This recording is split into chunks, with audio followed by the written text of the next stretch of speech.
ಶಿಗ್ಗಾಂವ್ ಪಟ್ಟಣದ ಸಂತೆ ಮೈದಾನದಲ್ಲಿ ಹಮ್ಮಿಕೊಂಡಿದ್ದ ಹೊನಲು ಬೆಳಕಿನ ಓಪನ್ ವಾಲಿಬಾಲ್ ಪಂದ್ಯಾವಳಿಗೆ ಚಾಲನೆ ನೀಡಿ ಸತೀಶ್ ಜಾರಕಿಹೊಳಿ ಅವರು ಮಾಧ್ಯಮಗಳ ಜೊತೆ ಮಾತನಾಡಿದರು.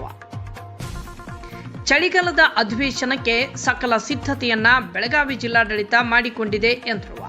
ಇನ್ನು ಸಿಎಂ ಕುರ್ಚಿ ವಿಚಾರ ಹೈಕಮಾಂಡ್ಗೆ ಬಿಟ್ಟಿದ್ದು.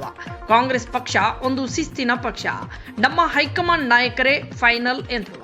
ಇನ್ನು ಪಕ್ಷದಲ್ಲಿ ಯಾವುದೇ ಆಂತರಿಕ ಬೇಗುದಿ ಇಲ್ಲ, ರಾಜ್ಯದ ಜನರ ಸೇವೆ ಮಾಡುವುದು ನಮ್ಮ ಗುರಿ. ಬಿಜೆಪಿಯವರ ಯಾವುದೇ ಟೀಕೆ ಟಿಪ್ಪಣಿಗಳಿಗೆ ನಮ್ಮ ಬಳಿ ಉತ್ತರ ಇಲ್ಲ ಎಂದರು.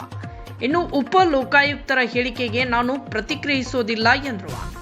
ಅದೇ ರೀತಿ ಪದೇ ಪದೇ ಕ್ಷೇತ್ರಕ್ಕೆ ಬರುವುದು, ನಾನು ರಾಜ್ಯದ ಎಲ್ಲಾ ಭಾಗದಲ್ಲಿ ಸಂಚರಿಸುವುದು ಸಾಮಾನ್ಯವಾಗಿದೆ. ಹಾಗಾಗಿ ಶಿಗ್ಗಾಂವ್ ಸವಣೂರು ಕ್ಷೇತ್ರದಲ್ಲಿ ಕಾಂಗ್ರೆಸ್ ಪಕ್ಷಕ್ಕೆ ಇಲ್ಲಿನ ಜನ ಜಯ ನೀಡಿದ್ದಾರೆ. ಚುನಾವಣೆ ಸಮಯದಲ್ಲಿ ನಾವು ನೀಡಿರೋ ಭರವಸೆಯಂತೆ ಕ್ಷೇತ್ರಕ್ಕೆ ಆಗಮಿಸುತ್ತಿದ್ದೇನೆ ಎಂದರು. ಈ ವೇಳೆ ಸಚಿವ ಸತೀಶ್ ಜಾರಕಿಹೊಳಿ ಅವರ ಜೊತೆ ಶಾಸಕ ಯಾಸೀರ್ ಖಾನ್ ಪಠಾಣ್ ಕೂಡ ಇದ್ರು.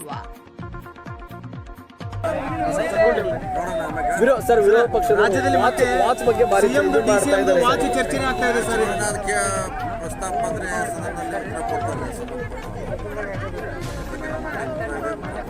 ಸರ್, ಮೊನ್ನೆ ನಡೆದಿರ್ತಕ್ಕಂಥ ರಾಜಕೀಯ ಬೆಳವಣಿಗೆಯಾಗಿ ಇವತ್ತು ಖರ್ಗೆ ಅವರು ಕೂಡ ಸೋನಿಯಾ ಗಾಂಧಿ ಅವರನ್ನು ಮೀಟ್ ಮಾಡ್ತಾ ಇದ್ದಾರೆ ಸರ್ ಡೆಲ್ಲಿಯಲ್ಲಿ.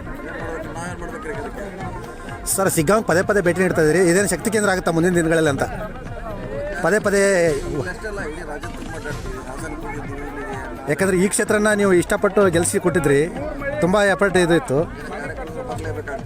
ಹಾಂ ಸರ್.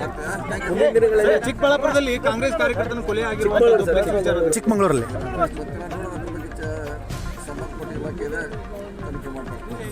ಸರ್, ಈಗ ಉಪ ಲೋಕಾಯುಕ್ತರ ಮಾತನ್ನು ಹೇಳ್ತಾ ಇದ್ದಾರೆ, 63% ರಾಜ್ಯದಲ್ಲಿ ಭ್ರಷ್ಟಾಚಾರ ಇದೆ ಅನ್ನೋ ಮಾತನ್ನು.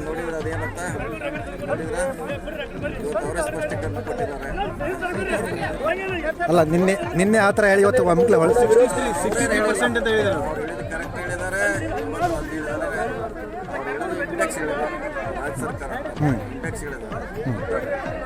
ಅದನ್ನ ಹಿಡ್ಕೊಂಡು ವಿರೋಧ ಪಕ್ಷದವರು ಮುಗಿಬಿದ್ದಿದ್ದಾರೆ. ಸರ್, ಚಳಿಗಾಲದ ಅಧಿವೇಶನ ಸಂಬಂಧಪಟ್ಟಂಗೆ ಸರ್ ಯಾವ ರೀತಿ ಸಿದ್ಧತೆ ಆಗಿದೆ? ಜೊತೆಗೆ ಏನಂತಾರೆ, ವಿರೋಧ ಪಕ್ಷದವರನ್ನ ತಡೆಗಟ್ಟೋದಕ್ಕೆ ಏನು ಸರ್?